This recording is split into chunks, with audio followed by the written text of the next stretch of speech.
Bonjour à tous, bienvenue pour cet atelier sur la mobilité ferroviaire. Je suis heureux de vous accueillir. Je suis Hubert Duménil, donc président de l'Institut de la gestion déléguée. Quelques mots d'introduction et ensuite, très rapidement, je passe le relais à ceux qui vont travailler avec vous ce matin. Je voudrais d'abord remercier Augustin de Romanet, président d'Europlace et son équipe, d'avoir inscrit à l'agenda de la semaine InfraWeek le thème de la mobilité ferroviaire. Je trouve que c'est un très bon choix. Il y a un deuxième très bon choix, c'est d'avoir confié l'animation de ce thème à l'Institut de la gestion déléguée. Je m'explique sur ces deux bons choix. Sur le thème de la mobilité ferroviaire, on en a beaucoup parlé déjà depuis le début de la matinée avec les conférences plénières. Nul doute que ce sujet occupe une place essentielle dans la conduite de la transition écologique. Tout le monde sait que les transports produisent beaucoup d'émissions, je crois de l'ordre de 30%. Et donc, tout naturellement, c'est un élément majeur de la politique de transition écologique conduite par le gouvernement pour viser l'objectif de neutralité. Cette mobilité, elle ne s'arrête pas de croître. Je me rappelle il y a quelque temps, on a dit notamment avec le confinement et la crise sanitaire, on ne bouge plus, on s'arrête, donc plus la peine de se préoccuper du développement des transports. Eh bien non, ce n'est pas la première fois qu'on dit que les crises ont arrêté la tendance à la croissance de la mobilité. Eh bien l'expérience montre que depuis un grand nombre d'années, cette croissance se poursuit. Mon pronostic, et je ne suis pas le seul, c'est qu'elle va se poursuivre. La mobilité fait partie de notre monde. Et le deuxième constat, c'est que dans les différents moyens de la mobilité, les différents modes de transport, il y en a un qui n'est pas très bien utilisé, c'est le mode ferroviaire, alors qu'on dit, je crois que c'est vrai, qu'il est assez vertueux. Alors le gouvernement réfléchit tout ça, a défini des orientations et a présenté des objectifs ambitieux de développement du ferroviaire, de report modal et d'investissement. 100 milliards d'investissements ont été annoncés par la Première ministre à l'horizon, je crois, 2040. Alors maintenant qu'on a dit ça, comment faire pour affronter ça? Donc nous avons deux grandes idées. C'est que pour moderniser le système ferroviaire, pour le développer, il faut agir sur le réseau et les infrastructures, certes, mais il faut aussi agir sur l'ouverture du marché à la concurrence et à sa régulation. Et que l'un va avec l'autre, et on aura peut-être l'occasion de le voir tout à l'heure. Les investissements doivent être pensés en fonction de la concurrence et la concurrence doit se développer car elle contribue à la croissance de l'activité et donc à l'amortissement des investissements. Voilà donc différentes raisons qui font que ce thème effectivement trouve tout à fait sa place dans ce contexte de l'actualité internationale et que c'est bien le rôle d'InfraWeek de choisir dans les grands thèmes d'actualité ceux qui sont durablement importants, ce qui est évidemment notre cas. Alors un mot maintenant de la deuxième satisfaction, l'Institut de la gestion déléguée, deux mots pour vous dire que c'est une fondation d'entreprise qui réunit toutes les parties prenantes à la réalisation et à la gestion des infrastructures et des services publics. Réalisation et gestion, infrastructures et services publics. Alors ces parties prenantes, elles sont en gros de deux natures. Vous avez d'un côté les acteurs publics, les décideurs publics, les autorités publiques, État, région, métropole et ville. Et puis vous avez les opérateurs, ceux qui font le travail, ceux qui construisent, ceux qui entretiennent, ceux qui gèrent. Vous avez ceux qui financent, les investisseurs. Et puis vous avez un certain nombre d'experts et notamment de juristes. Je crois que c'est le ministre qui disait ce matin qu'on a absolument besoin des juristes parce que quand on associe le public et le privé, il faut des contrats qui sont assez bien travaillés. Et quelquefois, il y a quelques difficultés, le contrat ne se passe pas tout à fait comme prévu et donc on a besoin des experts et des juristes pour nous aider à bâtir de bons contrats. Je ferme cette parenthèse.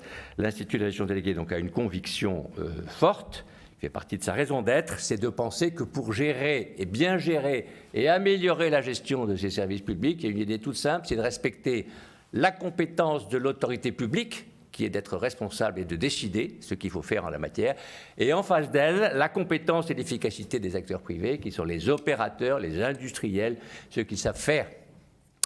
Et que maintenant, j'ajoute une troisième composante, c'est qu'avec les acteurs publics décideurs, avec les opérateurs privés opérateurs, il faut des financeurs. On a dit ce matin qu'on n'arriverait pas à réaliser ce programme d'investissement s'il n'y avait pas une implication importante des opérateurs et des investisseurs privés, eh bien nous nous disons chiche, c'est notre conviction profonde que c'est bien ce qu'il faut faire. Donc allons-y, et vous allez voir qu'on a déjà quelques pratiques en la matière, et donc les personnes qui ont été réunies ce matin sont là pour en témoigner. J'espère qu'ils vous convaincront que c'est possible. Merci de votre présence. Je remercie notre modérateur, Stéphane Manoukian, Ernst & Young, lui-même engagé dans le travail que nous avons fait à l'IGD. Il est entouré de ceux qui représentent ce que je disais à l'instant, c'est-à-dire les parties prenantes. Ils ont des choses intéressantes à vous dire. Merci de les écouter.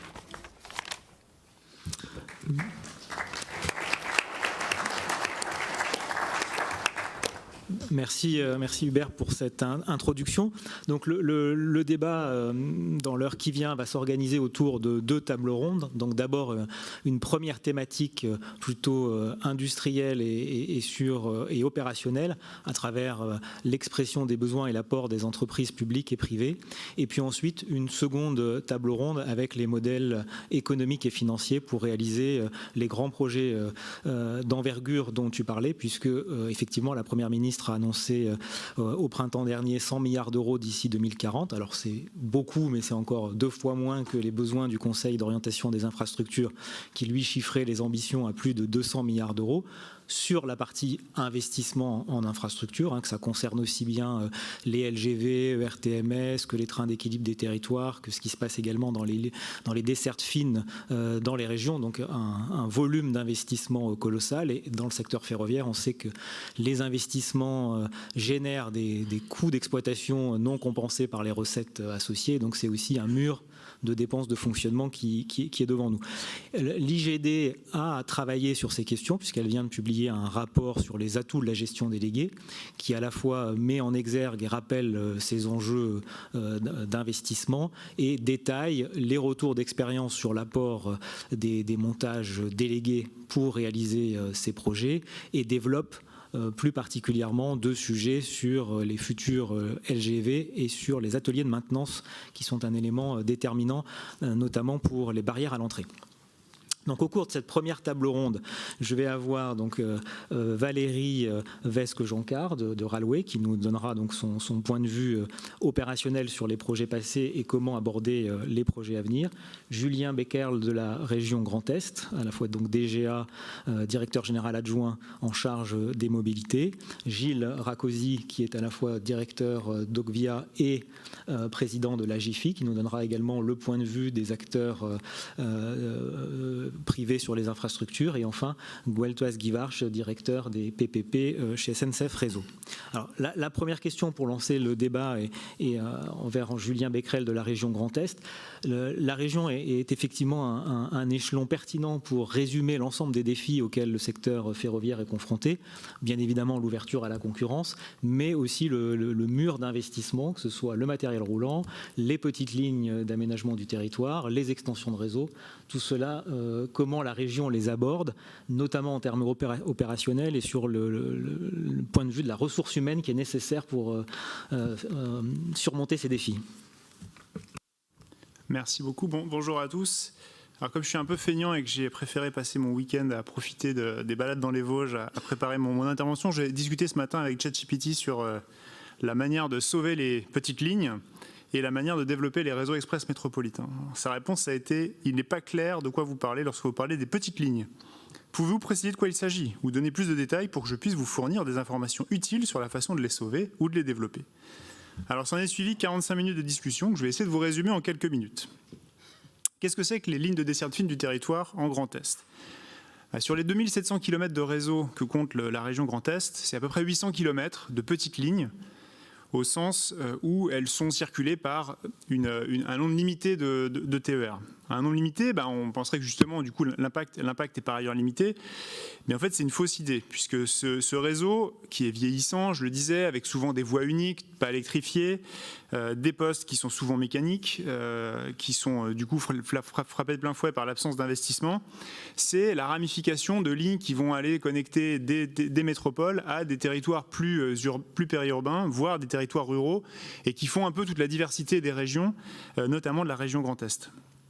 Et donc, en région Grand Est, pour faire face à ce naufrage qui était annoncé, on peut le dire comme ça, on a mis en place d'abord un plan de sauvetage. Alors, ce plan de sauvetage, il est passé de manière très classique, très traditionnelle, par un investissement qui peut sembler important, mais qui n'est pas suffisant, d'un peu plus de 300 millions d'euros qui sont mis sur la table d'ici 2027, d'abord sous la forme de financement budgétaire. Et puis, pour la suite, puisque en fait, l'investissement qu'on identifie, il est plutôt de l'ordre du milliard d'euros, c'est quel levier on peut mettre en place. Et là, on a essayé de développer différentes solutions. La première solution, c'est d'essayer de réfléchir à un groupement entre la gestion de l'infrastructure et l'exploitation ferroviaire.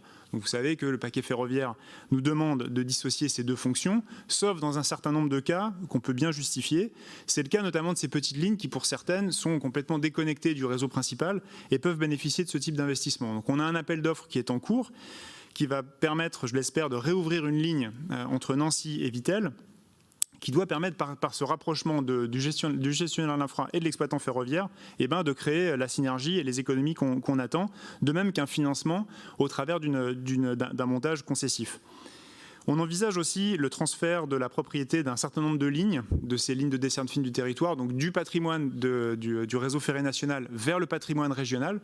C'est une expérimentation qu'on démarre, avec là aussi l'idée de soumettre à concurrence la gestion de l'infrastructure pour essayer de trouver un modèle un peu différent de celui de la gestion du réseau ferré national tel qu'on peut le connaître, avec notamment un intéressement beaucoup plus fort de l'entreprise qui va réaliser les travaux à la performance de son réseau et au fait de remplir les sillons avec du voyageur, mais aussi avec d'autres formes de trafic, notamment du trafic fret, avec des petites lignes de capillaires.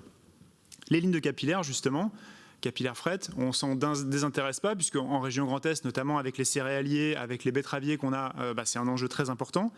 Donc là aussi, on envisage un transfert de propriété de certaines lignes avec des montages qui peuvent être, qu'on espérerait innovants, qui associeraient d'une part les entreprises qui peuvent réaliser les travaux, mais aussi les chargeurs, parce qu'on a un enjeu à fiabiliser et à fidéliser le fait que les chargeurs veuillent bien mettre du trafic sur ces voies. Donc en gros, pour résumer sur ces petites lignes, les trois facteurs de réussite, c'est l'argent, encore l'argent, et les ressources humaines.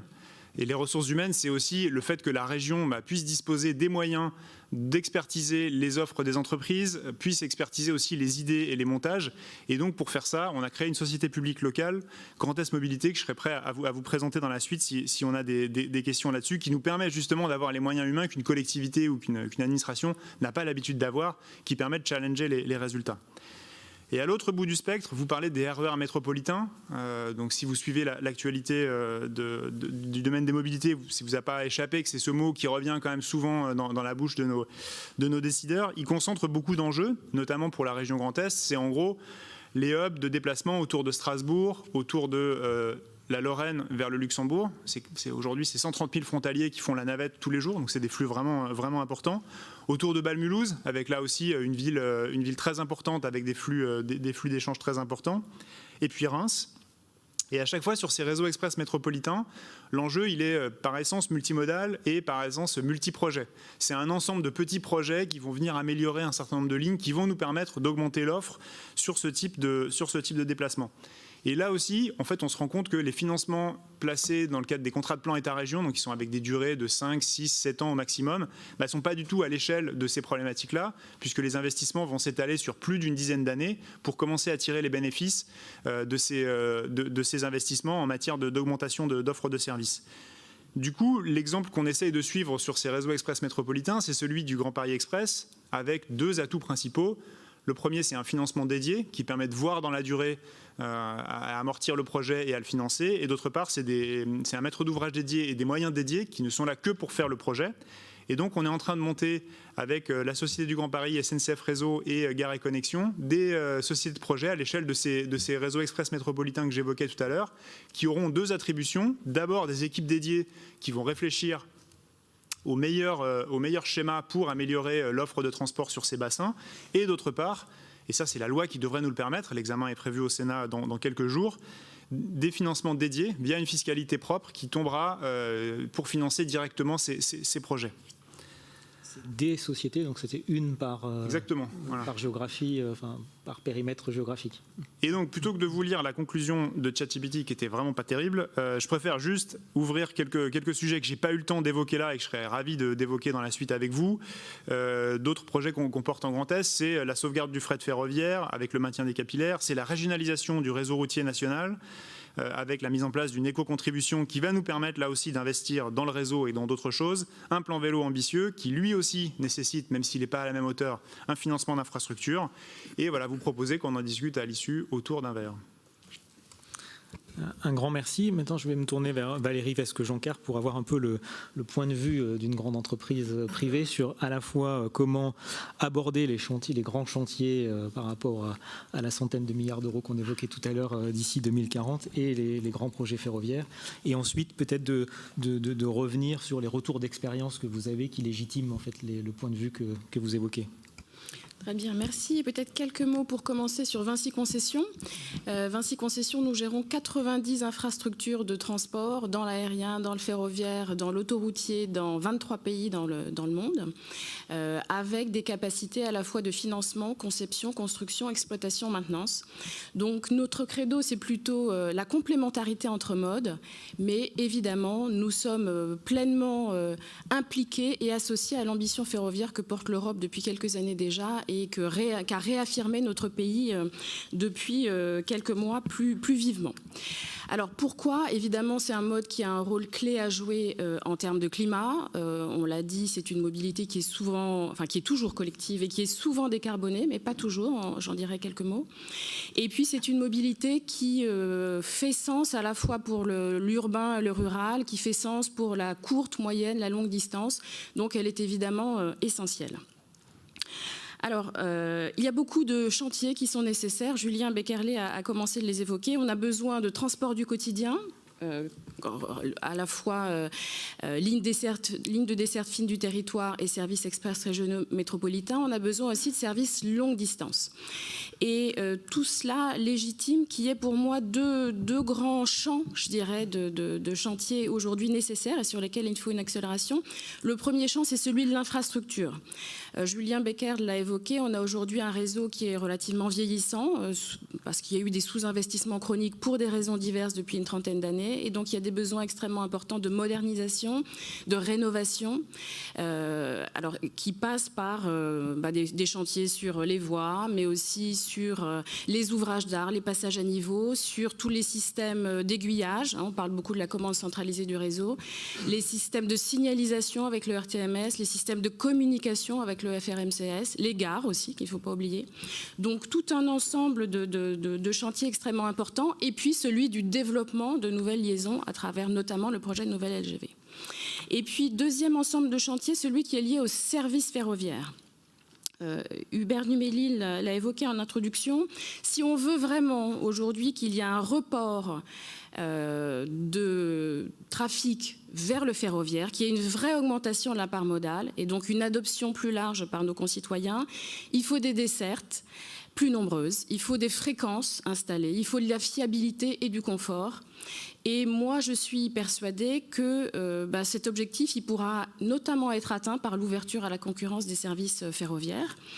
Dans tous les pays européens où cette ouverture à la concurrence est intervenue, je pense à l'Allemagne pour les transports régionaux, je pense à l'Italie pour la longue distance et puis plus récemment la Grande-Bretagne ou l'Espagne pour la longue distance.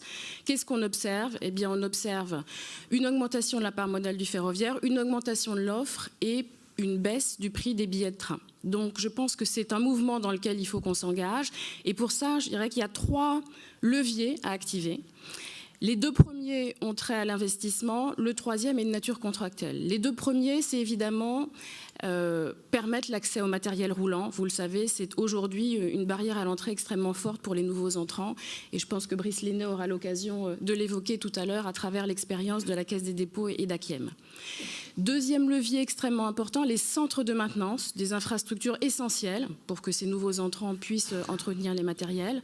Et nous avons pris l'initiative sur la LGV Sud-Europe Atlantique que Vinci Railways gère jusqu'en 2061 et a construit avec ses partenaires ici présents dans Meridiam. Nous avons pris l'initiative justement de nous engager dans un projet de construction d'un centre de maintenance pour permettre de mettre cette infrastructure essentielle au service de nouveaux entrants.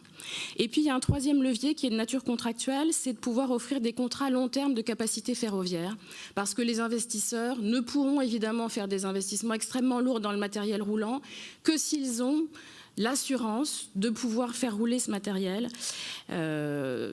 à long terme sur des sillons qui leur sont assurés. Donc vous voyez, les chantiers ne manquent pas. Ils supposent évidemment des financements extrêmement importants. Le rapport du comité d'orientation des infrastructures donc, parlait de 175 milliards sur 10 ans, mais ça concerne seulement le réseau structurant. Ça ne concerne pas tout ce que j'ai dit sur les services ferroviaires. Et puis, c'est en valeur 2021. Donc, on sait que depuis, les choses ont un petit peu évolué, vraisemblablement. Et puis, ça suppose aussi de la capacité opérationnelle, de maîtrise d'ouvrage et de la capacité opérationnelle d'exploitation, maintenance aussi pour toutes ces infrastructures. Voilà, donc des défis importants qui se posent à nous. Merci beaucoup. Je me tourne vers Gilles, qui peut nous présenter d'abord la GEFI, pour nous dire quelle est cette organisation et quel est son objectif, et comment la maîtrise d'ouvrage délégué peut apporter une plus-value dans la réalisation des grands projets. Merci Stéphane, bonjour à tous. Alors, moi je suis très honoré de pouvoir vous présenter effectivement et de présider la GEFI, c'est l'association des gestionnaires d'infrastructures indépendants, qui s'est créé il y a une dizaine d'années, au moment où un certain nombre de projets alternatifs sous financement privé ont émergé. Et comme son slogan l'indique, la GEFI, c'est le rail autrement. Et notre ambition, très claire, c'est pouvoir effectivement éclairer les décideurs publics, je dirais, pour faire progresser le système ferroviaire, le moderniser, le développer dans un système extrêmement contraint, comme l'ont rappelé effectivement les interlocuteurs précédents, mes collègues. Et en deux mots, donc la GEFI s'est structurée autour de 4 grands projets, 3 grands projets ferroviaires qui représentent à peu près un quart du réseau TGV en France. C'est la ligne Bretagne-Pays de la Loire, c'est la ligne Sud-Europe-Atlantique, c'est la ligne contournement ferroviaire de Nîmes-Montpellier, c'est en 600 km, c'est plusieurs milliards d'investissements qui se sont engagés entre 2012 et 2017 pour réaliser ces 3 grands projets, avec chacun des projets qui sont à la fois semblables, mais aussi des différences, puisque la ligne Sud-Europe-Atlantique est une concession. Bretagne, Pays de la Loire et CNM sont des partenariats publics-privés, avec une petite spécificité pour CNM, c'est qu'on a à la fois de la ligne TGV voyageurs et de la ligne fret. C'est une première en France, donc on essaye de mixer effectivement et de combiner les 2 trafics. C'est un collectif donc d'entrepreneurs qui se compose également de Cinerail, qui a équipé près de 12 000 km en système de télécommunication, ce qu'on appelle GSMR, pour permettre effectivement les liaisons entre les personnels de bord et l'extérieur, qui est aussi sous le régime des partenariats publics-privés. C'est un pari, je dirais, un peu innovant et ambitieux qui avait engagé SNCF Réseau à l'époque, ça ne s'appelait pas comme ça, de confier effectivement à des partenaires privés le soin de diriger, concevoir, construire et faire l'entretien et maintenance pendant 25 ou 50 ans sur des lignes ferroviaires, et donc d'assurer pour le compte de SNCF Réseau la gestion de l'infrastructure, avec les enjeux autour de la sécurité, évidemment, l'entretien et la maintenance, puisque nous sommes engagés pour la plupart d'entre nous sur plusieurs décennies, et puis profiter de ça pour aller vers l'innovation, avoir une vision un peu différente des infrastructures aujourd'hui. Alors, la plupart de ces lignes ferroviaires ont été mises en service en 2017, et je crois que le pari a été tenu. C'est-à-dire que toutes les lignes ont renouvelé leur agrément gestionnaire d'infrastructure 5 ans après, comme la loi les oblige. Les résultats et la performance de ces industriels est, je dirais, incontestable, puisqu'aujourd'hui, c'est près de 98 ou 99% des trains qui sont à l'heure sur les trains qui circulent sur nos lignes. Et en face, si vous voulez, on a des contrats qui nous conduisent à des objectifs de performance. et qui, s'ils ne sont pas atteints, je dirais, vont nous pénaliser très fortement. Donc ça, c'est un élément essentiel de la discussion. Et pourquoi cette délégation de maîtrise d'ouvrage est importante et pourquoi faire appel à des financements privés? Alors, il y a plusieurs raisons. Et nous, on défend effectivement ce collectif d'entrepreneurs à travers la GFI. On défend le principe même de ces financements privés et surtout cette vision globale sur la durée de vie, une partie de la durée de vie de l'infrastructure.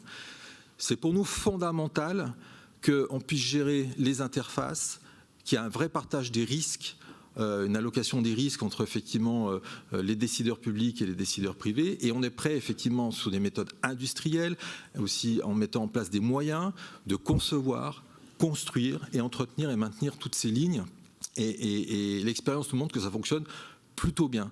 On est en capacité de mobiliser des financements privés rapidement, et quand on regarde le bilan, alors je ne vous parle pas des bilans lotis qui sont effectivement en train de sortir, puisque les lignes, elles ont 5 ans de vie, qui sont prévues par la loi. Mais nous, au sein de la GFI, on a fait nos propres bilans à partir des membres qui sont présents dans la GFI. Et ce qu'on constate, c'est que sur les lignes ferroviaires qui ont été réalisées par nous-mêmes, on a, je dirais, respecté les budgets, maîtrisé les coûts et respecté les délais.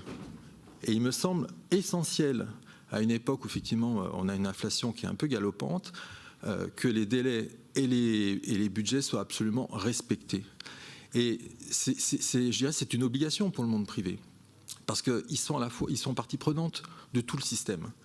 C'est-à-dire que les économies que vous ferez sur la partie construction, vous les payerez en gestion, entretien, maintenance ou grosse réparation. Donc il y a une vision de long terme sur la durée de vie de l'infrastructure, avec des gains en efficacité, en efficience qui sont très importants, qui sont liés effectivement à cette vision globale d'une maîtrise d'ouvrage, qui a la gouvernance, qui a les outils, qui a des leviers pour effectivement conduire tous ces projets très ambitieux. Et je crois qu'on l'a beaucoup évoqué en introduction, il y a un plan pour les prochaines années sur la mobilité ferroviaire qui est très important, et nous sommes effectivement, nous, acteurs industriels, prêts à accompagner à la fois en financement, en gouvernance, en ingénierie, en conception et en entretien maintenance. Merci, très clair sur la maîtrise, en tout cas opérationnelle, les coûts, délais, budget des projets réalisés. Je me tourne vers Gueltas Guivarch sur SNCF Réseau. On a beaucoup parlé donc de l'ouverture à la concurrence comme un des facteurs pouvant améliorer l'efficacité opérationnelle, voire le service rendu à l'usager. Un des enjeux pour l'open access, c'est justement, comme on le disait, d'assurer la pérennité des sillons aux entreprises. Est-ce que les contrats cadres ou les dispositifs qui sont prévus, est-ce que vous pouvez nous en dire quelques mots sur d'actualité, sur là où on en est et comment ça peut évoluer? Alors, d'abord, je vais peut-être revenir sur ce que fait Réseau, parce qu'on a beaucoup cité, et à juste titre, ce que fait le groupe SNCF en matière ferroviaire. Et c'est une famille assez nombreuse, dans laquelle Réseau occupe, avec Gares & Connexions, une place un peu particulière, puisqu'on est en sorte en monopole naturel. Donc c'est vrai qu'on est dans la même famille, mais on ne mange pas à la même table parce qu'il y a des activités de transport et tout ça est régi par des règles d'ailleurs qui sont étroitement surveillées par le régulateur, de manière à s'assurer que Réseau est dans une position tout à fait transparente vis-à-vis de ces sujets de concurrence. Je reviendrai aussi sur ce qui a pu être dit par d'autres interlocuteurs, que ce soit Gilles ou d'autres, sur ce qui a changé aussi dans le monde ferroviaire depuis un certain nombre d'années, qui a connu quand même pas mal de réformes, au prix de quelques grèves, même si on les a un peu oubliées, parce que depuis est arrivé un événement qu'on appelle le Covid, mais en décembre 2019, il y avait aussi un certain nombre de grèves, parce qu'il y avait des réformes qui ont fortement bougé le groupe. Ce qu'on peut constater, c'est que par rapport à c'est pas propre d'ailleurs aux ferroviaires, on est dans un secteur qui avant était très monopolistique et qui est en voie de désimbrication. Et ce qui est intéressant de regarder, c'est la manière dont on peut utiliser cette désimbrication, ce qu'a fait RFF à son époque, pour activité par activité l'ouvrir à la concurrence. Donc on le voit sur le marché du transport avec un marché qui se segmente entre le SLO et puis les transports conventionnés. On le voit sur l'infrastructure où ça a permis d'ouvrir un certain nombre de segments qu'a cité Gilles sur des lignes nouvelles. Et il y a des réflexions aujourd'hui, comme l'a dit Valérie, sur des ateliers de maintenance, comme il y en a aussi sur le matériel roulant. Donc en fait, on a une désimbrication du système qui ouvre la porte à de l'externalisation déjà réalisée en ce qui concerne l'infrastructure. Gilles a cité 4 projets, mais il y a aussi la gare de Montpellier qui a été construite sous un schéma tout à fait identique et dont l'actif est porté aujourd'hui par Gares et Connexions. Donc ça change beaucoup de choses à la fois, j'allais dire en interne groupe, mais en tant qu'entreprise vis-à-vis de ce qui se passe, j'allais dire, dans le reste du monde ferroviaire. En ce qui concerne l'accueil des nouveaux concurrents, Réseau est favorable parce que plusieurs présidents successifs de Réseau ont dit de toute façon plus il y a de clients, mieux c'est pour nous. C'est une évidence en soi. Sur les accords cadres dont il a pu être dit que c'était effectivement de longue durée, accords cadres de longue durée, un élément relativement dimensionnant pour faire pour des investisseurs ou même des industriels se positionnent pour pouvoir faire en sorte que le marché s'ouvre. Alors je ne suis pas le mieux placé pour vous en parler parce que ce n'est pas ma branche d'activité, ça dépend de ce qu'on appelle chez nous client territoire, donc où se situe la direction commerciale qui travaille sur ces sujets. Mais sous réserve de plus ample précision, il y a eu, je crois, beaucoup de travail qui a été fait en 2023, y compris dans les semaines tout à fait récentes sur le sujet. Donc je crois que le sujet progresse bien, peut-être pas assez vite, mais le ferroviaire a aussi son propre tempo. Mais en tout cas, il progresse assez fortement. Merci pour ces éléments. Donc avant de passer à la deuxième table ronde sur les modèles économiques et financiers, on a quelques minutes pour prendre une ou deux questions rapides, si vous en avez.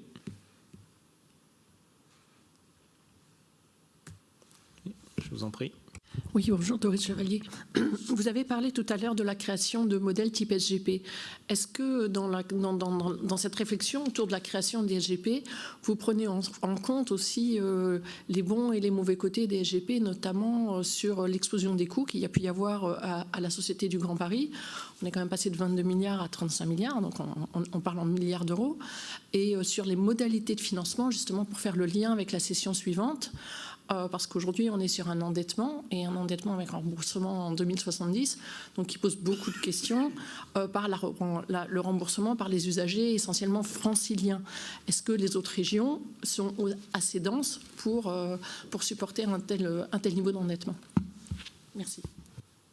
Ouais, c'est une réponse courte. Hein, ouais, c'est un vrai sujet. Alors, les spécificités sont quand même, les sujets sont quand même très différents entre la Société du Grand Paris qui fait en gros des travaux souterrains. Et je ne vais pas faire un cours magistral là-dessus, mais les travaux souterrains, en gros, ça comporte beaucoup de risques et beaucoup d'aléas. Et peut-être que l'estimation initiale était peut-être un petit peu sous-provisionnée sur le Grand Paris Express, et qu'en le provisionnant correctement, on voit qu'on arrive à respecter les 35 milliards d'euros, puisque, sauf erreur, le montant n'a pas été globalement réévalué depuis un certain nombre de mois. Donc là-dessus, je pense que c'est des choses assez différentes entre travailler sur une voie existante qu'on connaît à peu près, à l'aérien, etc., et faire des travaux souterrains avec le lot d'incertitudes que ça peut engendrer. Et sur le deuxième sujet que vous évoquez, oui, bien sûr, il n'y aura pas forcément de modèle unique, réplicable. C'est pas ce que j'ai voulu dire. Par contre, ce qui est important, c'est qu'on se donne un véhicule dans lequel on met des moyens humains et des moyens financiers qui peuvent être un peu de moyens budgétaires. Je pense qu'il ne faudra pas se l'interdire. Et d'ailleurs, la plupart des réseaux dont on parle, pour être celui qui est le plus important, le plus dense en termes de nombre d'usagers, par exemple, ça va être Nancy, Metz, Luxembourg. Les Luxembourgeois en mettent déjà la moitié. Et eux, aujourd'hui, ils le mettent en budgétaire. Donc, ils pourront continuer à le faire comme ça.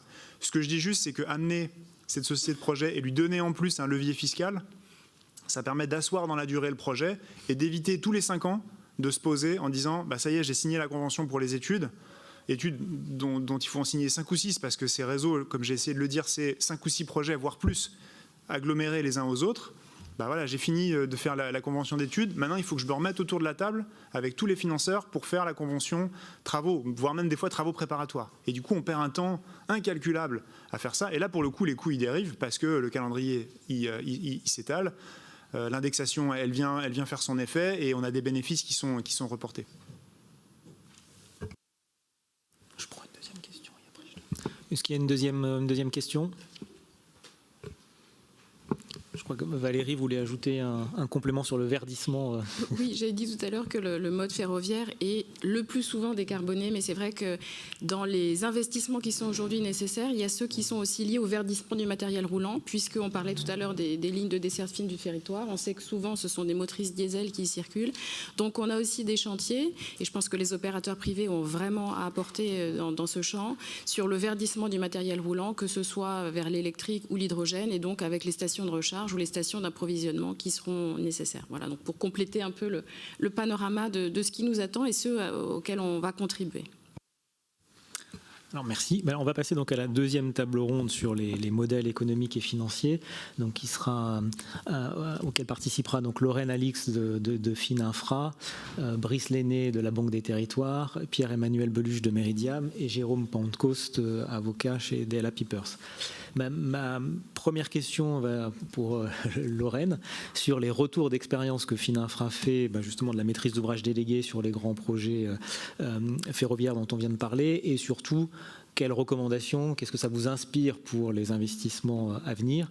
Donc ce sera l'objet de la première question. La deuxième, c'est peut-être de voir quels sont votre regard également sur le modèle que la SGP entend et développer à travers l'exemple qui a été donné en Grand Est, mais sur l'apport de la SGP pour les RER métropolitains. Merci Stéphane. Bonjour à tous, je suis Lorraine Alix de chez Fininfra. D'abord, très rapidement, quelques mots peut-être sur notre structure. Fininfra, c'est un service à compétence nationale qui est rattaché à la Direction générale du Trésor et qui a vocation à proposer aux porteurs de projets publics des services de conseil financier et juridique gratuits à tous les stades en fait, de passation d'un projet, donc passation, exécution, mais aussi montage préalable. On est particulièrement compétent lorsque le projet repose sur le recours à un contrat global, donc concession, marché de partenariat, marché global de performance, et aussi, même si ce n'est pas le sujet aujourd'hui, le nouveau marché global de performance énergétique à paiement différé. La boussole de Fininfra, c'est la défense de l'intérêt général et on travaille selon deux principes. Le premier, ça va être de valoriser le projet et notamment valoriser également son coût global. Et le deuxième principe, ça va être d'arriver à la maîtrise des risques juridiques et financiers. Et de cette position, en fait, Fininfra retient une expérience d'observateur privilégié d'un certain nombre de projets, notamment en matière de ferroviaire, puisque le ferroviaire, on aurait pu parler des stades. Ça a été rappelé tout à l'heure, en matière de ferroviaire, sur des lignes à grande vitesse, on a tous les types quasiment de montages qui ont pu être utilisés, que ce soit de la MOP, marché de partenariat, concession. Donc c'est particulièrement intéressant de pouvoir faire un retour d'expérience là-dessus. Peut-être quelques remarques pour compléter en tout cas les propos qui ont été dits déjà. Il nous semble, nous, du point de vue de Fininfra, que la génération précédente de lignes à grande vitesse reposait sur des modèles différents et surtout un contexte macroéconomique qui n'est plus du tout le même que celui d'aujourd'hui. Et c'est important, je pense, d'avoir ça à l'esprit par rapport à toutes les réflexions qui ont lieu en ce moment sur la nouvelle génération de lignes à grande vitesse. Peut-être quelques enseignements. On l'a peut-être oublié, mais en 2009, il y a une loi de finances rectificative qui, dès le mois de février 2009, a permis à l'État d'apporter sa garantie aux projets stratégiques. Et sans cette garantie, les projets ne se seraient pas faits. Donc on l'a peut-être oublié, mais il me semble que là, l'État a fait preuve non seulement de réactivité, mais également d'agilité. Pour la petite anecdote, Fininfra a été notamment chargé de l'instruction de cette garantie.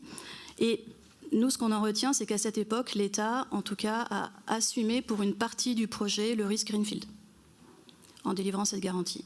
Donc je ne dis pas que ça sera le cas maintenant, mais en tout cas à l'époque, lorsque ça a été nécessaire, ça a été possible. Mais l'agilité, elle a également été aussi côté secteur privé, puisque c'est de cette époque, pour ceux qui s'en rappellent, que date le développement de ce qu'on appelle les soft mini-perm, donc le fait de pouvoir financer le projet sur une durée courte, quitte à le refinancer après, une fois la période critique de réalisation et de livraison passée. La troisième peut-être remarque que je voulais faire, c'est que il nous semble qu'à cette époque, la plupart des projets ont eu besoin d'une subvention d'investissement extrêmement importante. Si on prend l'exemple de SEA, on a une subvention d'investissement de 4 milliards d'euros, donc quasiment la moitié du coût d'investissement du projet. Donc là encore, l'État et les cofinanceurs étaient au rendez-vous. La différence, il me semble, actuellement, c'est qu'à l'époque, parmi les cofinanceurs, on avait RFF à l'époque, qui participait au cofinancement des opérations, ce qui ne sera pas le cas des montages qui sont retenus pour les 3 nouveaux projets de ligne à grande vitesse. On pourra éventuellement y revenir ensuite. Je voulais faire aussi une toute petite aparté, si j'ai le temps, sur justement la question du retour de Fininfra en matière d'infra ferroviaire, puisque Fininfra a été saisi assez récemment de la commission des contrats de la société TELT, donc le tunnel européen transalpin Lyon-Turin, au sujet, vous l'ignorez sans doute pas, d'un énorme appel d'offres qui a été lancé au mois de juin 2023 pour un montant de près de 3 milliards d'euros qui porte sur ce qu'on appelle le CO12, donc le chantier opérationnel 12.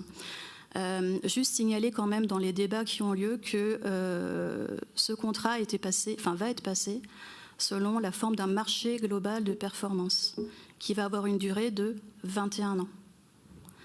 Donc ça, c'est des choses quand même qui nous semblent importantes de préciser dans le débat par rapport justement au choix du mode de réalisation pour les futures lignes à grande vitesse.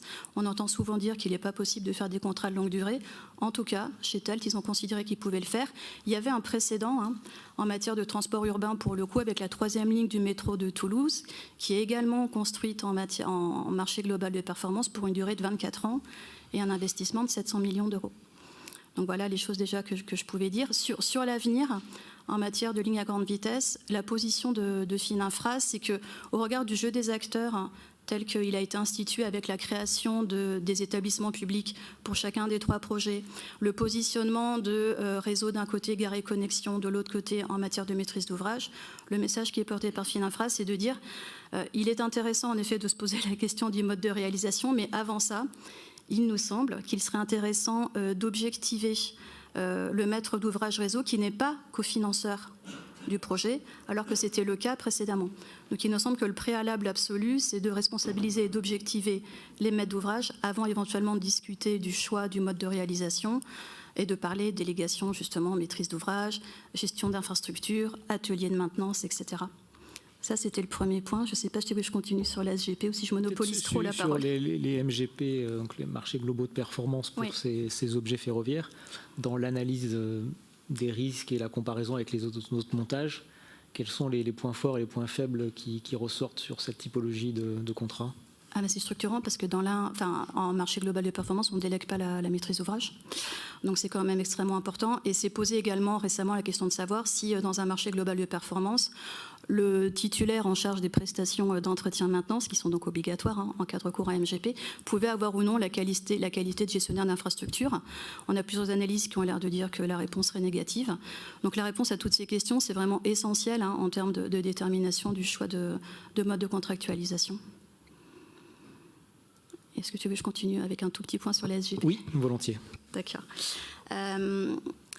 La Société du Grand Paris, c'est un objet que l'on suit chez Fininfra, puisque notre directeur, Jean Ben Saïd, est à la fois administrateur au conseil de surveillance et membre du comité d'audit et des engagements et du comité des tutelles. Qu'est-ce qui s'est passé sur la SGP, si on refait un tout petit peu quand même l'historique ? À l'été 2022, il y a une délibération qui a été prise par le conseil de surveillance pour créer une filiale de la SGP qui s'appelle SGPDev.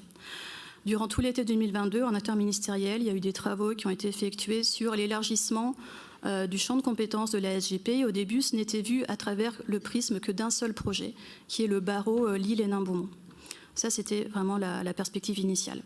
S'en est suivi des échanges au niveau interministériel qui ont débouché sur, après le dépôt d'une proposition de loi qui sera examinée au Sénat à partir du 23 octobre et qui bouleverse, en tout cas nous c'est l'approche, la vision qu'on en a, fondamentalement la SGP, alors notamment en termes de gouvernance, nous semble-t-il, puisque le fait qu'il y ait justement des sociétés qui soient constituées pour porter isolées comptablement et financièrement chacun des projets, ça implique quand même des questions en termes de gouvernance. Je rappelle que la gouvernance actuelle de la SGP, elle est composée quand même pour partie d'élus franciliens. Voilà, donc ça c'est quand même une question qui à mon sens n'est pas encore réglée. Ça pose aussi des questions, et vous l'avez déjà évoqué, en termes de soutenabilité financière du modèle. Alors la proposition de loi dans sa rédaction actuelle, elle est claire puisqu'elle dit que le plafond des 35 milliards d'euros, il ne continue à valoir évidemment que pour le GPE. Elle permet le recours à l'endettement pour les autres projets. Elle maintient le principe du rapport au Parlement annuel sur les dépenses et recettes de la SGP, mais en isolant désormais projet par projet. Et elle prévoit aussi un mécanisme d'étanchéification des différents projets pour éviter que ce qui va servir à financer le GPE ne puisse être amené à financer les projets développés en région en termes de SERM. Voilà, donc ça pose quand même toutes ces questions en fait sont encore un peu sur la table. On verra ce qui va se passer à l'issue du travail parlementaire. Nous, la vision qu'on en a, c'est voilà. Il nous semble qu'en tout cas, la volonté de la Première ministre dans son discours du 24 février et en tout cas a priori du législateur, c'est de développer le modèle de la SGP, parce qu'il est considéré que c'est un modèle qui a fait ses preuves. Donc de l'étendre au niveau des différents territoires. Pour répondre à la question du président du Ménil, il nous semble que c'est aussi intéressant puisque ça peut permettre malgré tout de développer des opportunités importantes pour le secteur privé, puisque le projet de loi prévoit bien que les marchés globaux qui sont passés par la SGP pour le GPE pourront l'être également en matière de SERM.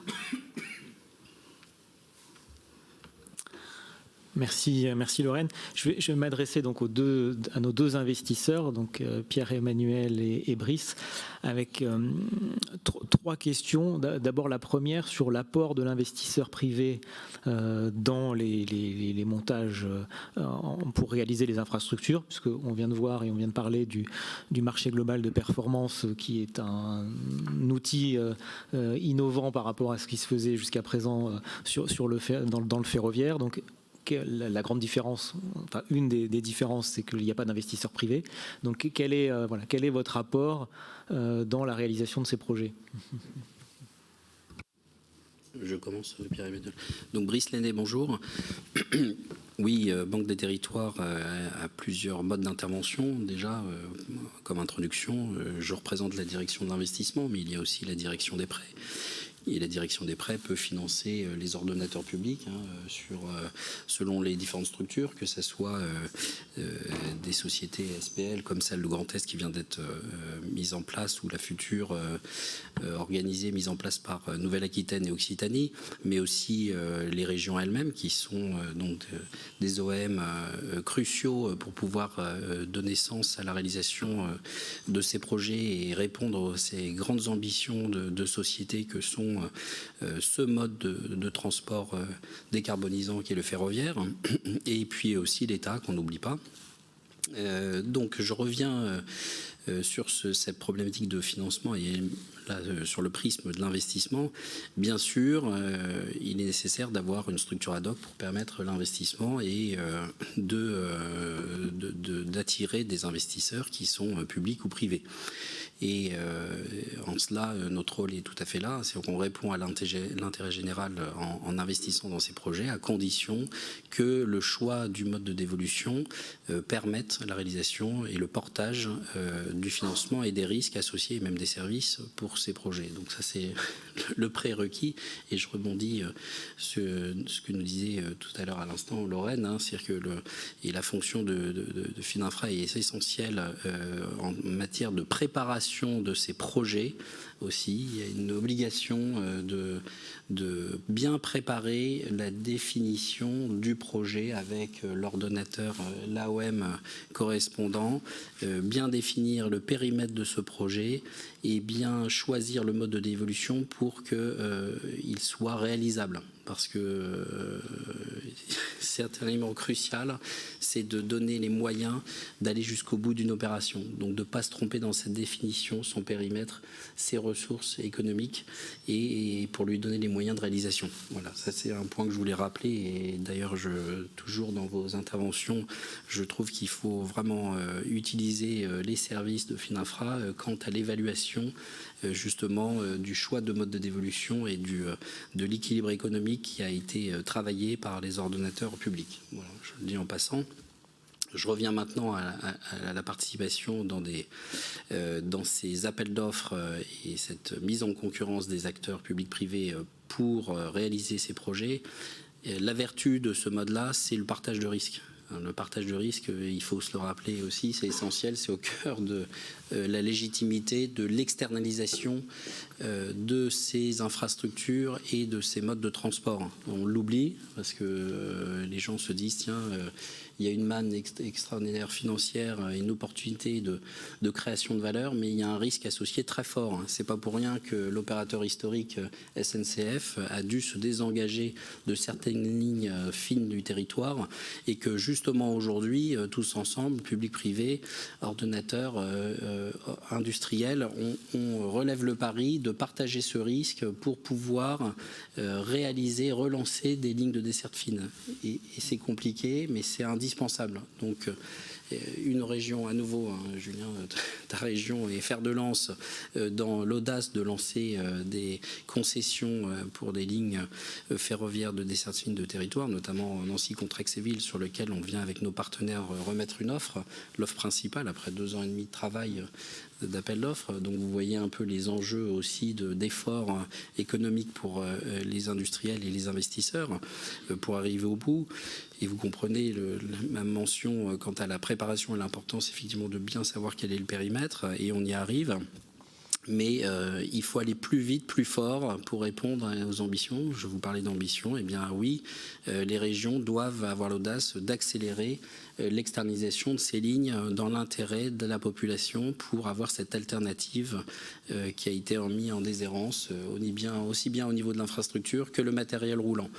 Et de la même manière, à nouveau avec les partenaires industriels qui ont la maîtrise des objets et les investisseurs qui sont prêts à prendre un certain niveau de risque et d'investissement, eh bien l'externalisation, ça passe aussi par l'externalisation du matériel. Le matériel roulant qui, on le voit, évolue dans le temps, il doit se verdir, mais aujourd'hui, dans le mode actuel et son mixte actuel, fait face à un mur d'investissement et de financement énorme pour les régions et aussi pour l'État avec les TET, trains d'équilibre du territoire, et futur sur les RER métropolitains. Et ça signifie qu'il faut industrialiser ce métier-là. Par facilité, on l'a donné aussi à SNCF le droit et le choix de pouvoir définir son matériel roulant passager. Je pense aux passagers ici, vous l'avez compris. Et puis d'organiser son achat sur fonds publics pour ensuite l'exploiter. Eh bien, à partir du moment où la SNCF doit se concentrer sur certaines lignes et certaines de ses activités, eh bien, il faut compléter avec les nouveaux acteurs, les nouveaux opérateurs et avoir les possibilités aussi de financer de manière accélérée avec des Rosco, les Roscos et les Rolling Stock Company. Ce sont en fait en français tout simplement des gestionnaires de flotte. Pourquoi on utilise le terme Rosco anglo-saxon? Parce que nos cousins anglo-saxons et germains sont les premiers à avoir compris qu'il fallait industrialiser la gestion du matériel par rapport à leur valeur initiale, valeur nominale, leur valeur résiduelle et le coût de location. Et donc la valeur de location incluant des services allant jusqu'à la maintenance de différents niveaux suivant les besoins des ordonnateurs et en capacité d'apporter et de prendre le risque correspondant sur une durée plus ou moins longue correspondant à cet actif, avec toute la souplesse qu'on peut avoir avec des contrats courts ou ad vitam aeternam. Et ça, eh bien, je donne l'exemple d'un intérêt du marché évident pour répondre à cette future demande.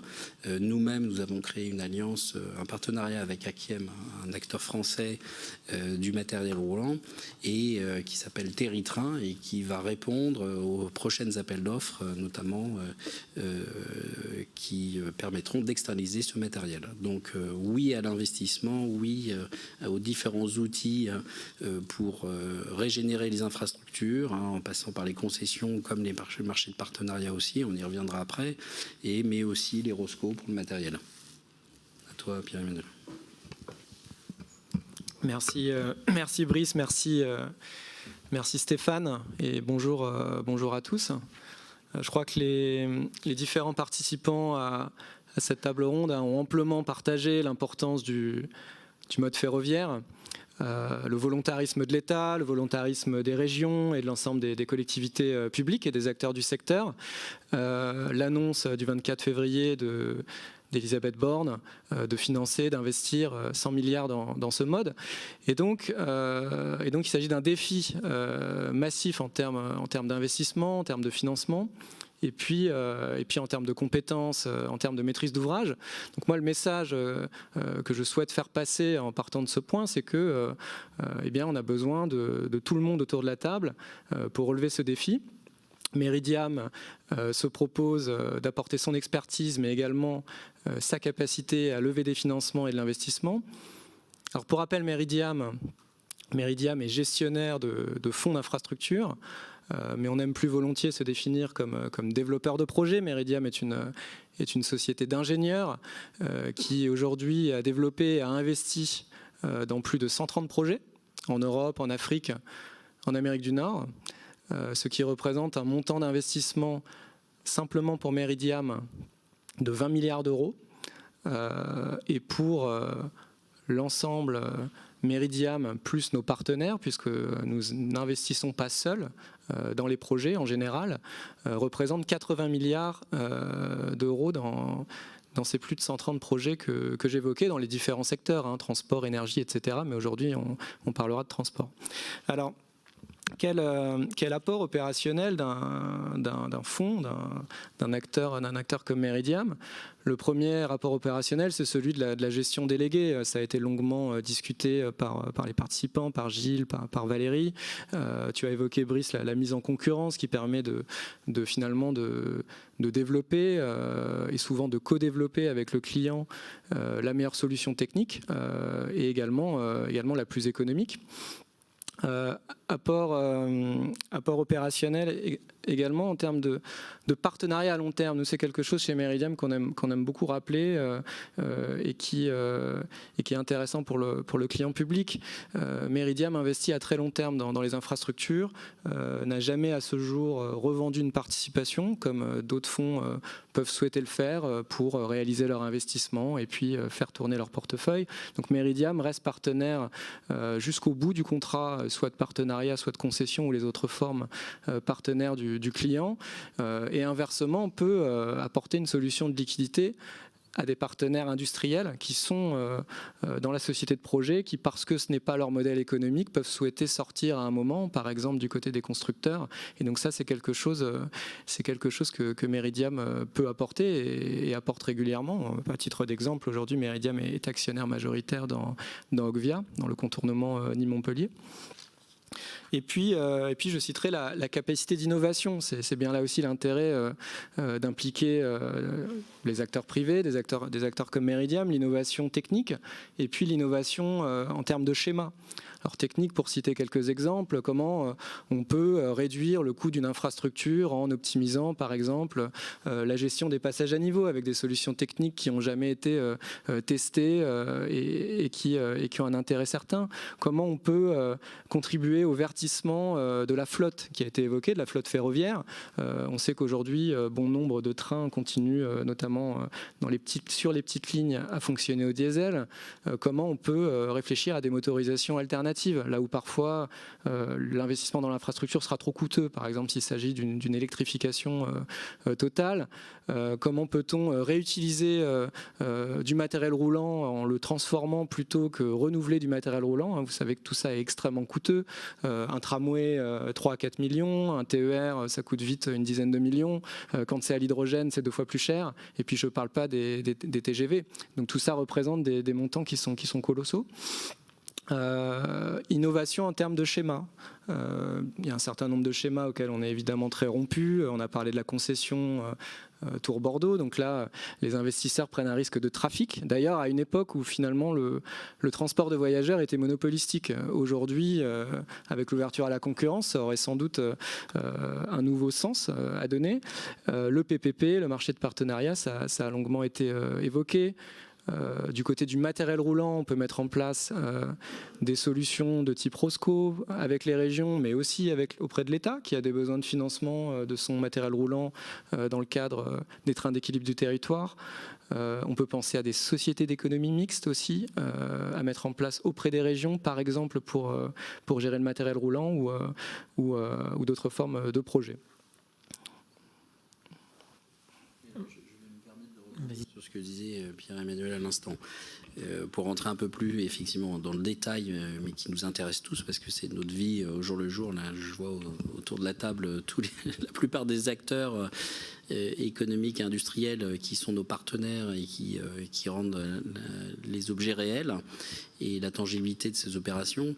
Eh bien, c'est la flexibilité, le maximum de flexibilité dans le mode d'ordonnancement, mais aussi dans le choix de la définition et le périmètre d'un projet. On le voit sur les premiers projets Grand Est, avec notre ordonnateur public qui est notre client, la région. Eh bien, les acteurs économiques qui répondent à cet appel d'offres font des propositions. Je ne vais pas les dévoiler ici parce qu'on est encore dans le cadre de l'appel d'offres et on peut être un jour partenaire et sur ce projet concurrent. Mais l'objet est tout à fait là, c'est-à-dire que la région a une réalité d'un matériel qui est parfois carboné, hein, il faut le dire, donc, et elle ne va pas s'en défaire puisqu'elle a aussi des contraintes financières évidentes. Par contre, les objets d'intégration globale comme cette concession, et je donne cet exemple, autorisé maintenant par l'Europe, hein, je tiens à le rappeler, c'est aussi un élément important. On avait cette épée de Damoclès au-dessus de la tête et ça a été validé, le fait qu'on soit en même temps gestionnaire d'infrastructures et entreprise ferroviaire, donc on regroupe deux activités qu'on avait séparées sur le plan réglementaire. Donc dans le cas présent, c'est autorisé sur ces schémas très définis régionaux.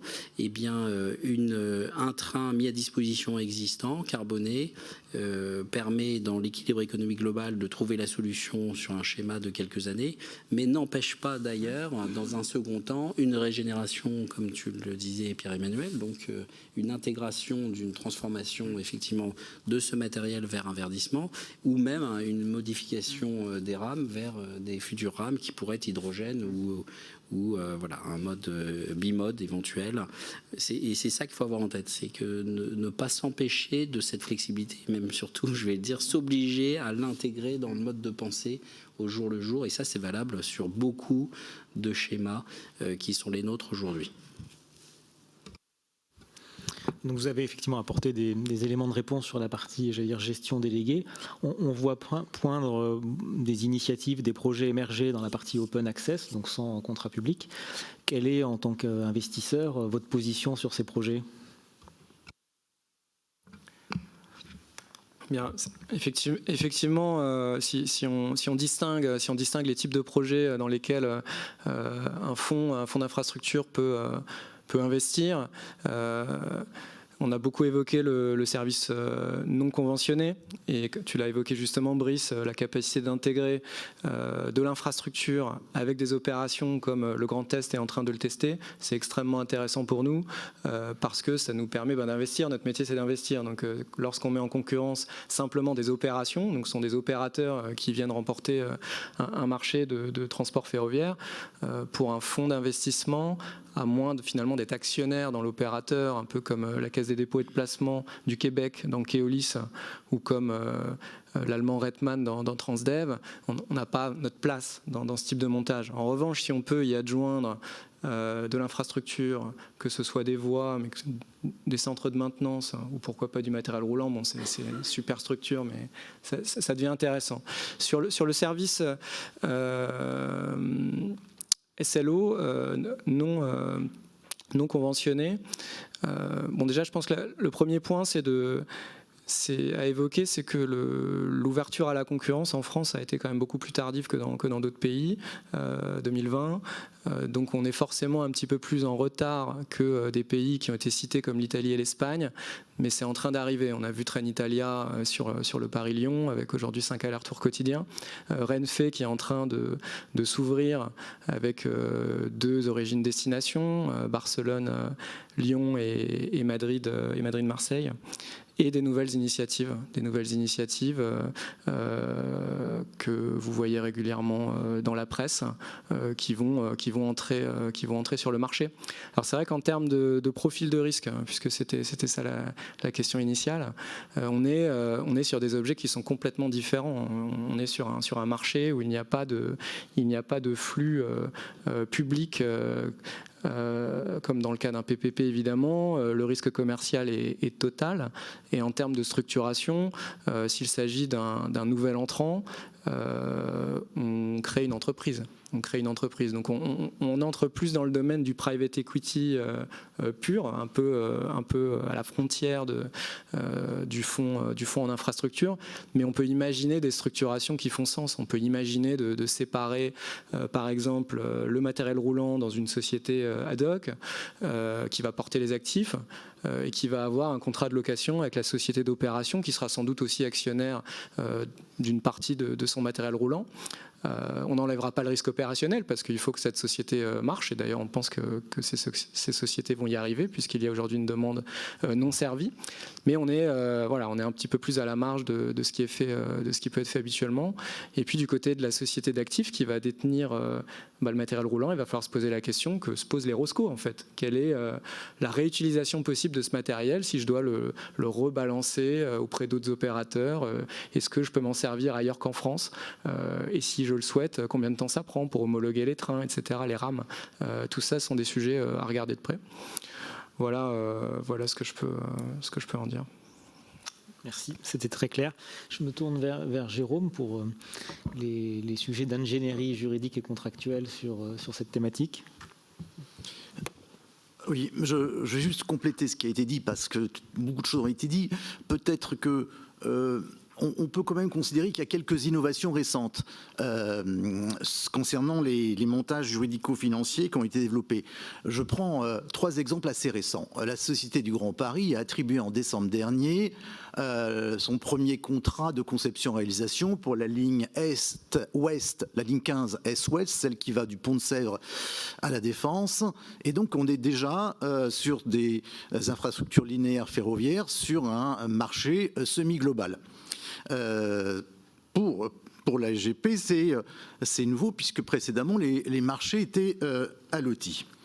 Deuxième exemple, on en a parlé, pour les matériels roulants, on a des exemples qui sont actuellement en cours de réalisation de ROSCO, je dirais public, sous forme de sociétés publiques locales, disons régionales, sociétés publiques locales régionales, qui seront bénéficiaires de contrats de concession passés sans mise en concurrence, puisqu'il s'agit de sociétés publiques locales. Donc on a des exemples de ROSCO publics qui sont en train de se mettre en œuvre, et on sait que l'État songe, pour les trains d'équilibre du territoire de nuit, à des ROSCO privés, qui seront, elles, évidemment, mis en concurrence sous forme de marché public de fourniture et de services. Et puis, troisième exemple assez récent, d'une région qui, dans la mise en concurrence de l'exploitant du service public, sous forme d'un contrat qui est pour l'essentiel un contrat d'affermage, inclut dans le contrat la réalisation et la conception d'un centre de maintenance et de remisage financé par le futur concessionnaire. Voilà, c'est un schéma donc d'îlot concessif pour le centre de maintenance dans un contrat d'affermage. Ce qui montre, si vous voulez, et c'est le propos que je voulais avoir, c'est que c'est un peu un propos, je dirais, paradoxal provenant d'un juriste, c'est que les frontières ne sont pas très bien définies, elles sont souvent poreuses, et les catégories juridiques peuvent être redéfinies. Et à ce propos, je voulais simplement revenir à ce sujet essentiel qui a été invoqué, celui du transfert des risques. Parce que je pense que c'est le sujet essentiel du choix du mode de réalisation. Et que ça n'est pas, en négatif, celui de la maîtrise d'ouvrage, c'est-à-dire du transfert ou de la délégation de la maîtrise d'ouvrage. Pourquoi je dis cela? C'est parce que, à l'expérience, sur les schémas, on va dire, complexes, bien souvent on se demande où est la maîtrise d'ouvrage. Pourquoi je vous dis ça? De manière traditionnelle, on considérait que la maîtrise d'ouvrage, c'était la direction technique et financière du contrat. la direction technique et financière. Alors, le Code de la commande publique nous donne une définition pour les marchés, pas pour les concessions, mais pour les marchés, et nous donne une définition qui s'applique normalement aux marchés de partenariat et qui prévoit 6 attributions du maître d'ouvrage. Je vais les passer rapidement en revue. La première, c'est la détermination de la localisation. Bon, la détermination de la localisation, on se demande, mais comment peut-on transférer cette localisation? Alors, dans les contrats de concession, je vous le dis, cette définition ne s'applique pas. Et il y a eu un exemple qui a été donné. L'ISEA, choisissant de construire un centre de maintenance à Bordeaux, c'est parce que l'ISEA est concessionnaire et gestionnaire d'infrastructures, et donc détermine la localisation de cet ouvrage. Deuxième critère d'attribution, l'élaboration du programme. Alors l'élaboration du programme, ça ne se transfère pas, c'est essentiellement public. Troisième critère, la détermination de l'enveloppe financière. Alors, en principe, c'est la puissance publique qui détermine l'enveloppe financière. Elle est évidemment affermie lorsque le contrat est signé. Quatrième exemple, le financement de l'opération. Alors, on se dit, le financement de l'opération maîtrise d'ouvrage, c'est public. Mais c'est parfois plus compliqué. Je vous donne un exemple. En fait, le vrai débat, c'est qu'on confond souvent financement et préfinancement. Je vous donne un exemple. Aujourd'hui, SNCF Réseau, étant devenu une personne morale de droit privé, pourrait fort bien, pour une LGV, choisir un marché semi-global ou un marché global de performance à paiement différé, puisque l'interdiction n'est faite qu'aux personnes publiques de conclure des marchés publics à paiement différé. Et donc là, on aurait finalement une maîtrise d'ouvrage qui, en théorie, reste SNCF Réseau, et néanmoins un préfinancement de l'opération par le titulaire du marché attribué. Cinquième critère, le choix du processus de réalisation, le phasage, le marché global, semi-global à l'OTI. Et puis sixième critère, la conclusion des marchés d'études et de travaux. Par définition, c'est l'autorité organisatrice de la mobilité qui est en charge. Tout ça pour vous dire que quand on transfère la maîtrise d'ouvrage, je prends le cas des concessions, parce qu'en France, historiquement, les infrastructures de transport ont davantage eu recours au mode de la concession à l'autre mode de transfert qui est le marché de partenariat. Si on prend l'hypothèse d'une concession, l'identification du maître d'ouvrage peut avoir des conséquences au moment de ce qu'on appelle des troubles de jouissance de l'ouvrage. Des troubles de jouissance qui peuvent venir soit de l'existence de l'implantation de l'ouvrage, soit de son exploitation. Et là, on voit bien que si l'on considère que le responsable des troubles de jouissance, des riverains, évidemment, est le maître d'ouvrage concessionnaire, qui n'a pas choisi l'implantation et qui n'a pas le plus souvent en charge l'exploitation commerciale, on aboutit à une conclusion juridique qui est particulièrement étonnante de considérer que ces troubles anormaux permanents de voisinage seraient à la charge du gestionnaire parce qu'on lui a transféré la maîtrise d'ouvrage. Stéphane, je voulais avoir ce droit de réponse qu'on s'était autorisé dans l'exercice de préparation de l'atelier, notamment avec notre partenaire, acteur privé de l'investissement Meridiam, sur ce qui a été dit à l'instant et qui rebondit d'ailleurs, qui répond en partie sur ce que vient de dire Jérôme. Le marché aujourd'hui, dans son orientation de réponse, il ne peut pas le faire sans l'ordonnateur public. On le voit sur des sujets comme le ferroviaire et a priori, tout le monde le sait, l'objet ferroviaire, de par ses investissements et son équilibre économique, ne peut pas être obtenu uniquement par le côté tarifaire et l'utilisation du service. Donc c'est pour répondre à ces besoins, les nouveaux opérateurs, et je pense à eux, on n'en a pas assez parlé, mais tu l'as abordé, Pierre-Emmanuel, ont besoin aussi de soutien.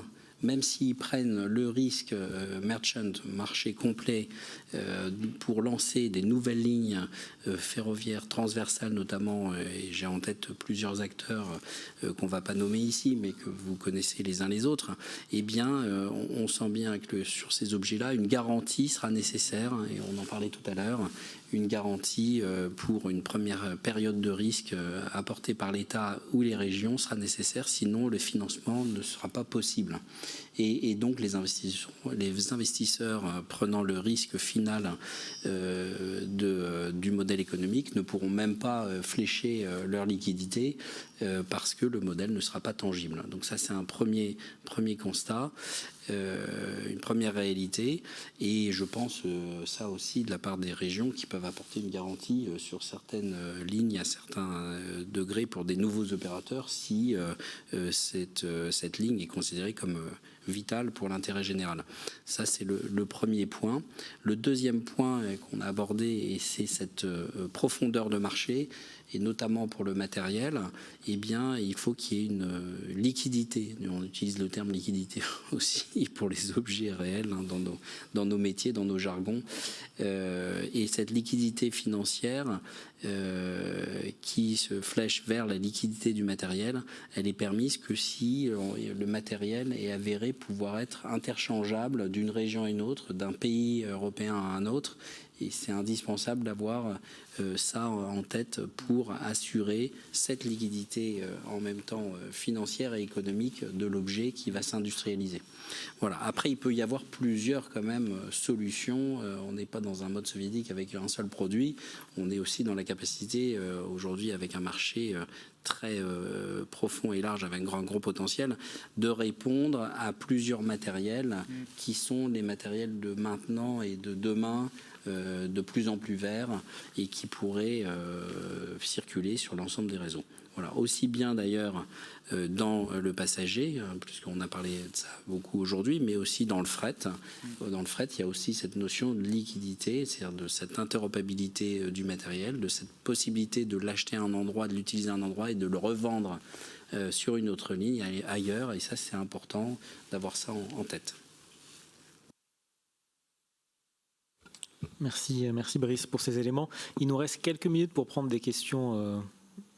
Laurent, je t'en prie. Une question, Laurent Fortune, donc Kevin Speed, qui est un nouvel entrant ferroviaire. C'était une question, vous êtes plusieurs à avoir évoqué la question de la liquidité des trains dans les ROSCO. Ce qui est clair sur le marché de la grande vitesse, qui aujourd'hui est le marché rentable en France, encore plus qu'ailleurs en Europe, et sur lequel on manque cruellement de trains, puisqu'on n'est plus qu'à 360 trains, alors qu'il y en avait 480 il y a 10 ans, et il y en a encore 200 qui vont aller à la réforme dans les 10 ans qui viennent. Donc c'est un marché extrêmement rentable, dans lequel il n'y a pas d'interopérabilité, puisque pour plein de bonnes raisons, il n'y a pas de RTMS dans les grandes gares européennes. C'est vrai en France, mais c'est vrai en Italie, c'est vrai en Allemagne, c'est vrai partout. Et donc en fait, les trains voyageurs, je ne parle pas du fret, n'ont aucune chance dans les 15 ans qui viennent d'être interopérables.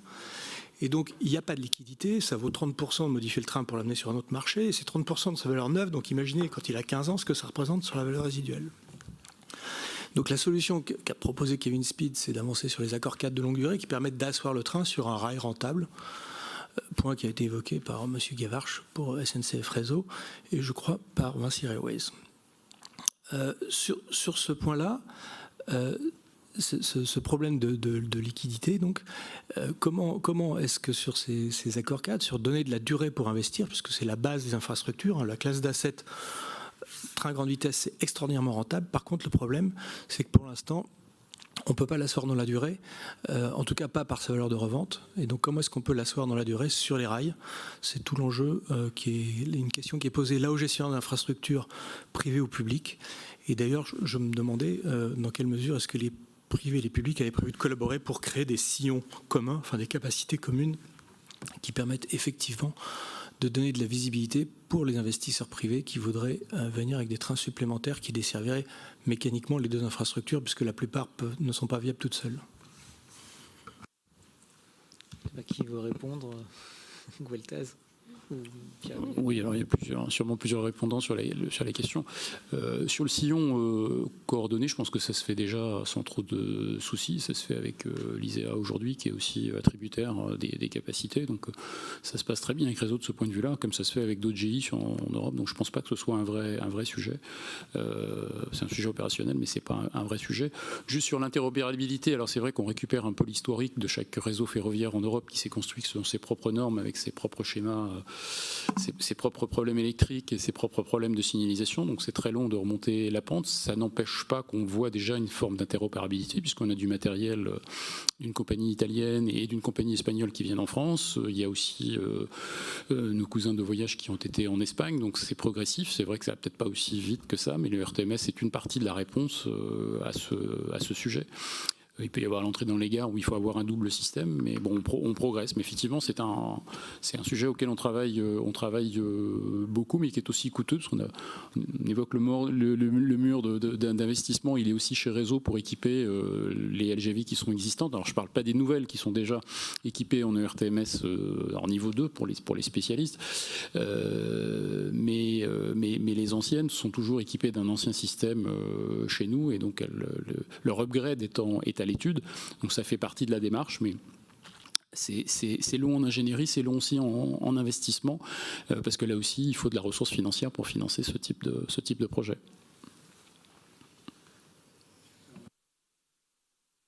Ouais, peut-être rapidement, il me semble que finalement la question touche à nouveau à celle des barrières à l'entrée sur un marché ouvert à la concurrence, qui avait été évoquée par Valérie, qui a à nouveau été évoqué par Brice. Il y a un certain nombre de barrières à l'entrée du côté de l'acquisition du matériel roulant, que Laurent, tu as évoqué à nouveau, d'homologation, des barrières à l'entrée en matière de maintenance. On en a un petit peu moins parlé, mais c'est pas simple d'aller faire maintenir son matériel quotidiennement.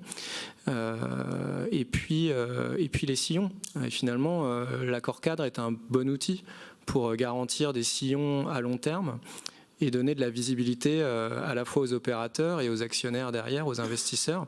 Aujourd'hui, ça a l'air facile parce qu'un bon nombre d'infrastructures ne sont pas saturées. Donc on n'est pas là à se battre d'une certaine manière entre opérateurs, et puis les opérateurs sont peu. Mais vu l'explosion, au sens positif du terme, de la demande du secteur ferroviaire, à un moment, les sillons, il va falloir un peu se battre pour les obtenir. Et donc les accords cadres vont jouer un rôle extrêmement important à ce titre-là, sous la surveillance du régulateur. Et donc oui, les accords cadres sont un outil tout à fait pertinent.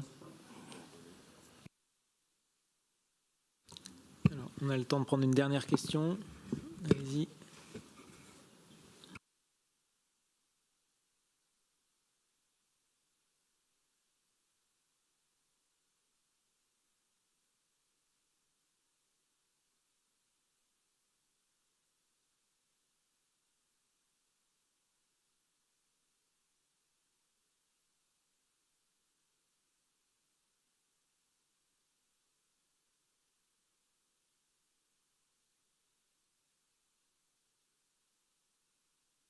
Nous intéresse dans notre région.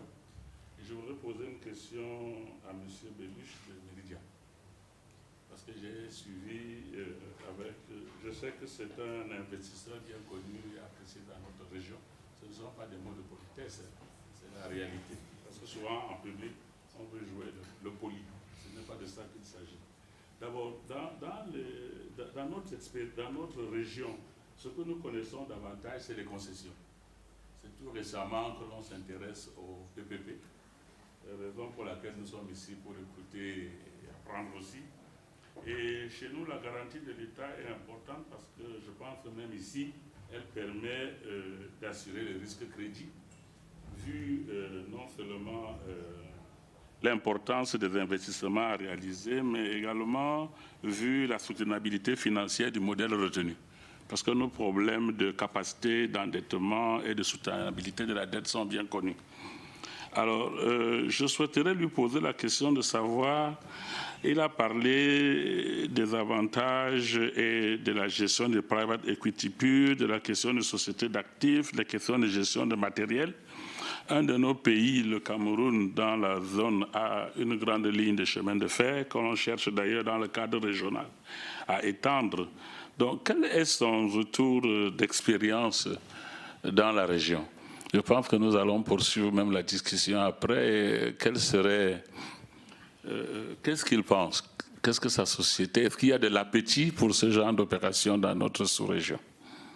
Je vous remercie pour cette question et on peut volontiers continuer d'en parler après cette session, mais simplement pour dire que Meridiam est effectivement investisseurs en Afrique, ce qui nous distingue d'ailleurs de pas mal de fonds d'investissement dans les infrastructures qui sont comparables, avec quelques actifs dans le transport, et en particulier ferroviaire, et y compris en zone CEMAC, puisque nous partageons au Gabon avec Eramet la concession du chemin de fer de fret minier. Et nous avons également un projet de transport urbain, alors cette fois-ci en dehors de la zone CEMAC, à Dakar. Il s'agit d'un BRT, d'un bus à haut niveau de service. Alors c'est pas du ferroviaire, mais c'est quand même du transport de personnes. Donc en tout cas, ce sont des sujets qui nous intéressent et sur lesquels nous sommes prêts à investir. Évidemment, il y a un certain nombre de modalités, un certain nombre de garanties. Vous en avez évoqué quelques-unes qui doivent pouvoir être mises en place, mais c'est clairement au cœur de la stratégie de Meridiam. On doit malheureusement s'arrêter là. Merci à tous, merci aux intervenants pour la qualité des propos. Et puis je propose qu'on continue les discussions lors du déjeuner.